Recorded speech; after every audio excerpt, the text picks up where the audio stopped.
ছবি তুলতে কার না ভালো লাগে। কেউ ছবি তোলেন শখের বশে, আবার কারো কাছে এটি নেশা।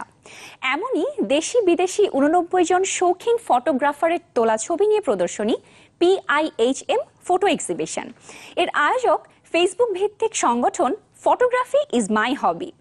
ভিন্নধর্মী এই প্রদর্শনীর শেষ দিন ছিল রবিবার। এতে 10টি ক্যাটাগরিতে 10 জনকে দেয়া হয় পুরস্কার। ফ্রেমবন্দি বাংলার রূপ, পূর্ব আকাশে সূর্য উঁকি দেয়া কিংবা গোধূলি বেলা, আছে দুরন্ত শৈশব আর নানা প্রজাতির পাখিও।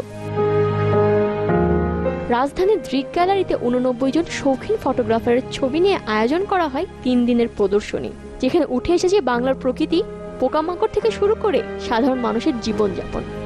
আমাদের কিন্তু একটা প্লেস দরকার। যেমন এখানে দেখবেন আপনি ক্লাস 9-এর একটা ছেলে, সে পার্টিসিপেট করছে, সে আমাদের মধ্যে এই পার্টিসিপেশনের মধ্যে সবার ছোট। হ্যাঁ, তো সব জায়গার সব মানুষ কিন্তু একত্রিত হয় এই দৃক গ্যালারিতে ছবির মাধ্যমে। এখানে আসে আমার অনেক ভালো লাগতেছে। আমি এখানে অনেক ছবি দেখলাম, প্রায় 89টা ছবি। এখানে বিভিন্ন কনসেপ্টের ছবি আছে, অনেক ধরনের কনসেপ্টের ছবি দেখে অনেক শেখার আছে। ফটোগ্রাফি কারো নেশা, কারো কাছে পেশা, তবে সব ছাপিয়ে এটিকে শিল্প হিসেবে তুলে ধরাই উদ্দেশ্য, বলেছেন আয়োজকরা। With these photos we only see the talents the youngsters have, so this is our motivation to the youngsters, because this is one of the platform they can go further. প্রতি বছর আমাদের এক্সিবিশন হয় yearly, তো সেই হিসাবে আমাদের Facebook ভিত্তিক group, আমাদের ওয়েবসাইটও আছে, তো সে মেম্বারদের প্রতি বছর ছবি তোলা হয়, তো সেই ছবিগুলোর উপরে আমাদের ইয়ারলি এক্সিবিশন হয়।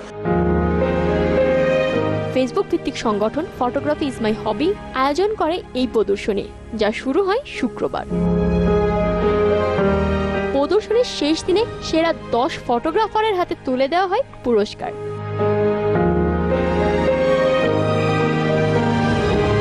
ফাতেমা রেজা অধরা, চ্যানেল 24, ঢাকা।